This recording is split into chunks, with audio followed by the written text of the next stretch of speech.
Our reading is from the book of Joshua, chapter 3, and starting at verse 7. And the Lord said to Joshua, "Today I will begin to exalt you in the eyes of all Israel, so that they may know that I am with you as I was with Moses. Tell the priests who carry the Ark of the Covenant, when you reach the edge of the Jordan's waters, go and stand in the river." Joshua said to the Israelites, "Come here and listen to the words of the Lord your God. This is how you will know that the living God is among you, and that he will certainly drive out before you the Canaanites, Hittites, Hivites, Perizzites, Girgashites, Amorites, and Jebusites. See, the ark of the covenant of the Lord of all the earth will go into the Jordan ahead of you. Now then, choose 12 men from the tribes of Israel, one from each tribe, and as soon as the priests who carry the ark of the Lord of all the earth, set foot in the Jordan, its waters flowing downstream will be cut off and stand up in a heap." So when the people broke camp to cross the Jordan, the priests carrying the Ark of the Covenant went ahead of them. Now the Jordan is at flood stage all during harvest. Yet, as soon as the priests who carry the ark reach the Jordan and their feet touch the water's edge, the water from upstream stopped flowing. It piled up in a heap a great distance away at a town called Adam in the vicinity of Zarethan, while the water flowing down to the Sea of the Arabah, that is, the Dead Sea, was completely cut off. So the people crossed over opposite Jericho. The priests who carry the Ark of the Covenant of the Lord stopped in the middle of the Jordan and stood on dry ground, while all Israel passed by, until the whole nation had completed the crossing on dry land. This is the word of the Lord. Thanks be to God. Well, we've got very dry ground at the moment, haven't we? Almost everywhere. I'm almost afraid to talk about water, but I shall a little. Well, last time we were here in June, we set off, my wife and I, Priscilla, is over there, we set off on a sort of tour, come pilgrimage, come meet old friends around the UK. And went all the way up to Iona, and then we went across to Holy Island, and then came back sort of down the other side, visiting friends on the way. And it was a wonderful tour, but let's have the picture. For me, this was a highlight. Anybody recognise it? It's the Transporter Bridge, Middlesbrough, yes. And you may have seen it on Billy Elliot. Anybody watch the film Billy Elliot? The dancer, yeah. You'd have seen as him and his teacher went across the river there. That's what they went on, the Transporter Bridge. And anybody seen the series Alvida's Pet when they're dismantling the Transporter Bridge, supposedly, and it getting shipped out to America for the Native Americans to use as a way to get to their casino? Transporter Bridge, and there's Priscilla down the bottom, you see, to give you a size of a scale. Let's have the next one. Right.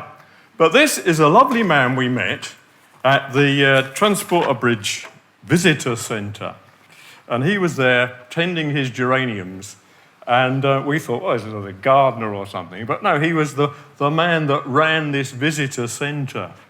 And he was able to give us a wonderful picture of the history of the bridge. He knew how many rivets there were. He knew how they constructed it. He knew all about the bird life of the area. He knew about all the churches called St Cuthbert in that part of Middlesbrough. He was just a font of information who just responded to you, what you talked about. He took up and brought the message about the lovely bridge. And I thought, what a lovely model of someone telling the gospel. They didn't force it. Don't force it on someone. You just listen to them and say, oh, how can I just bring in something of the love of God, the hope of God, the mercy of God, the presence of God into their life? So it was a great treat to meet him. And I started thinking about this transporter bridge because it was built in 1911 and it's been closed since 2019 because of safety. They can't use it. It's a good job I didn't realise that. Good job I ended up on the right side of it, otherwise I couldn't get across. But he was saying, well, we've got to take it down, parts of it. We're trying to work out how we can restore it. We're trying to work out how we can retreat it, how we can make it function again. So we've decided what we're going to do is we're going to get a barge and it's going to sail from Holland and it's going to have a giant crane on it. And then they're going to lift off the top bit, the top bar going across, and we're going to put that in the yard where they filmed Our Wiedersehen Pet.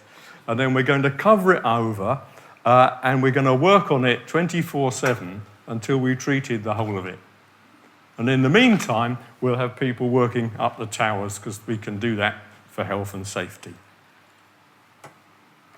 It's going to be a place of restoration. Now, this is a place of restoration. This, if you like, is your 24/7 shed where you can be restored, where you can be treated, where you can be rebuilt to what you should be.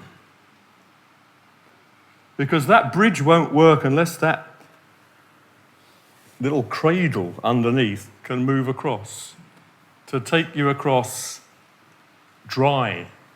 You don't have to touch any water because the box under the cradle, the box will take you across to the other side.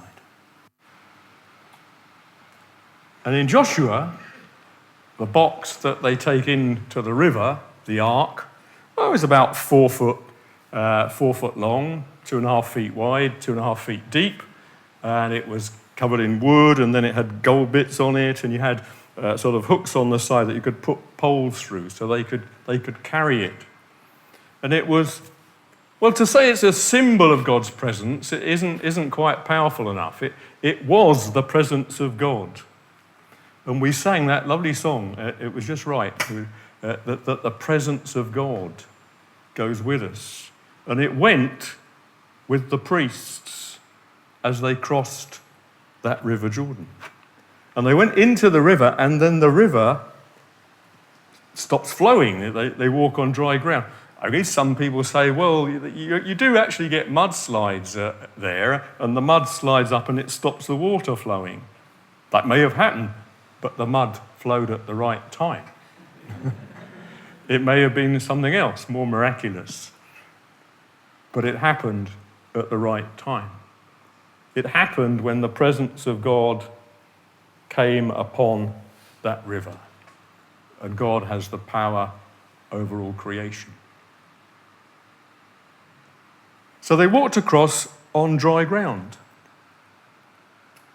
And so I got thinking about the story of the ark and the dry ground and the transporter bridge, and it sort of melded in my mind, as it does. You know, you all know my sort of train of thought, and thought, well, what is it that stops getting to the place we want to go to? Things that God sees for us, but we think, I couldn't possibly get across to there. The things in our lives where we say, well, that's just stopping me. That's hindering my relationship with God at the moment.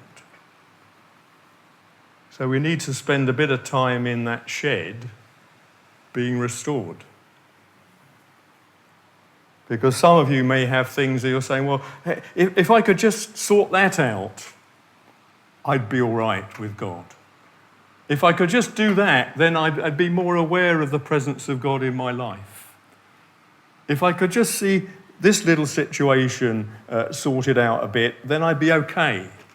or if I could just fix my whatever bit of it is ailing you at the moment, then I think I'd be better in my relationship with God.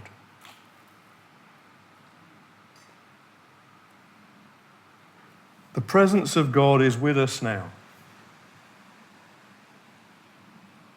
So just let God give you a thought for a moment of what it might be, if anything, that's just in the way at the moment, something that needs lifting off and carrying away, something that needs scraping clean and retreating,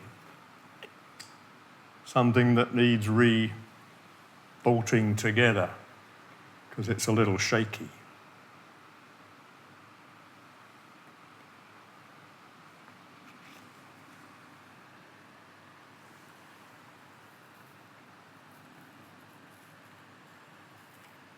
You see, God doesn't want anything to stand in the way of the relationship that we can have with God.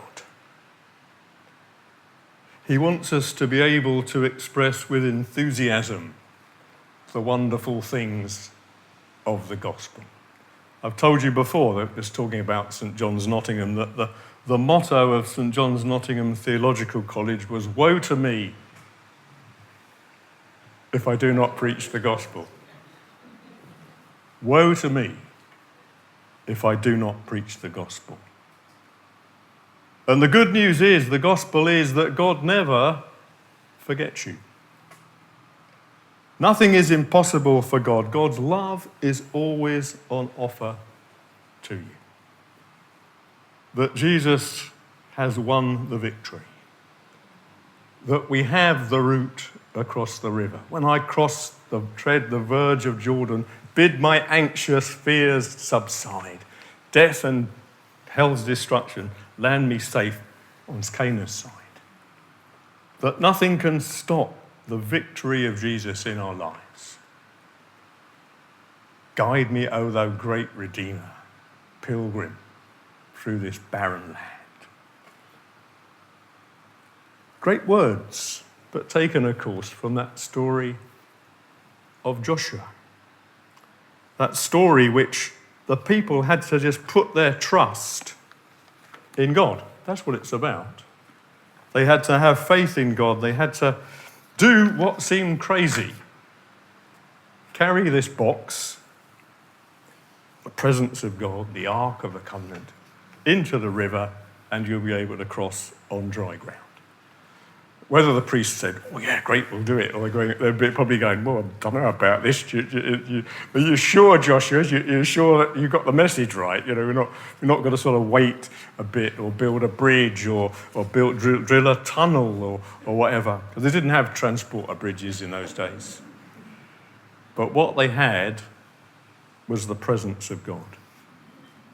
And so they do what Joshua says they're supposed to do. The Lord's spoken to Joshua, Joshua speaks to them, and they do what they're commanded. And the result, of course, is they cross on dry ground.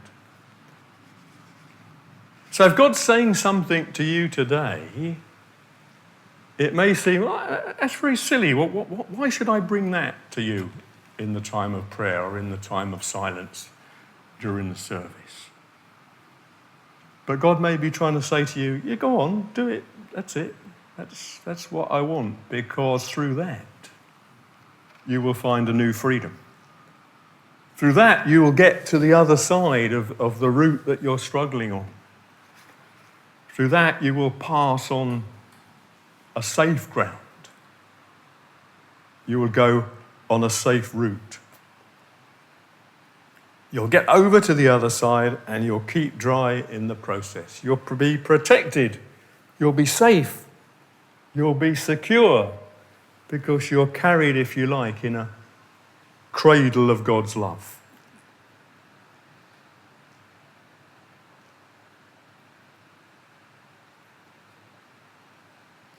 I think all of those saints in Northumbria, I don't know, it just when it seemed that place when we were walking around Holy Island Lindisfarne. Has many of you been to there? Yes, some of you are nodding here. It just seemed a special place. Just walking around it seems the great thing. And then when the tide comes in, so people can't get across, there seems to be a sort of silence descends on it. It's just as if God claims it again as a place of sanctuary, a place of refreshment, a place of hope. I play the organ at the URC church in Basingstoke, and the lady that runs the URC centre there on Lindisfarne used to be the minister in Basingstoke. And it's little connections, that God has, little connections that God has. And we went along as well to Bramburgh, at Bamborough, I never get it right, which was King Oswald, of course, who actually asked that the monks would come across to that part of Northumbria. So he's responsible for asking them to come. But then we worshipped in St Aidan's church. So we had a bit of St Aidan, and we found a bit of a route that said St Cuthbert's Way. We got the sign that said it. But what was more lovely when we found that little sign, St Cuthbert's Way, was the church that we went into.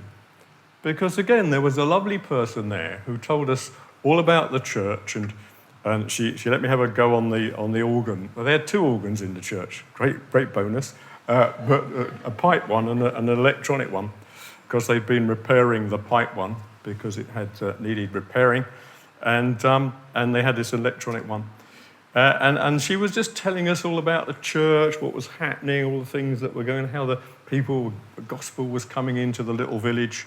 And you think that the country's full of people who are enthusiastic, and many of those are enthusiastic about their faith. They have a story to tell.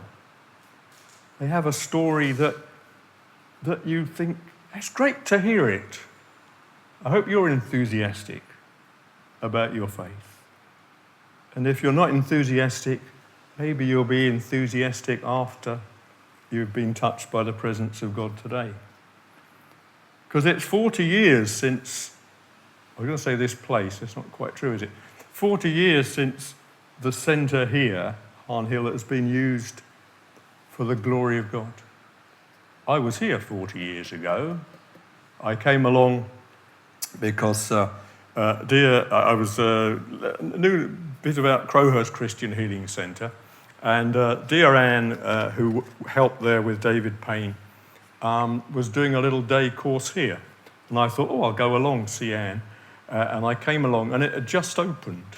They didn't have any accommodation, and I stayed in Cirencester with somebody. And that was 40 years ago.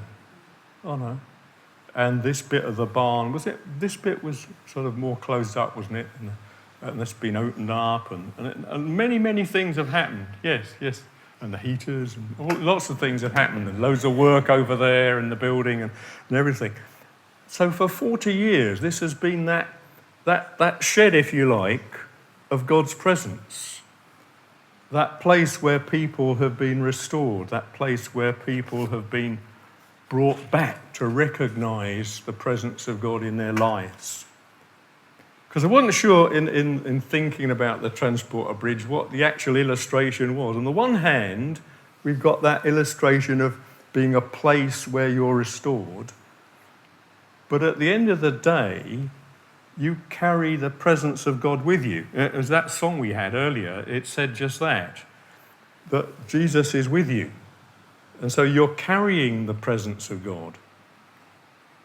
But also, when you come into a place that is filled with the presence of God, somehow that sense of the presence of God in you gets boosted up, gets restored, gets re-encouraged. Some of you are nodding, so you understand what I'm trying to say.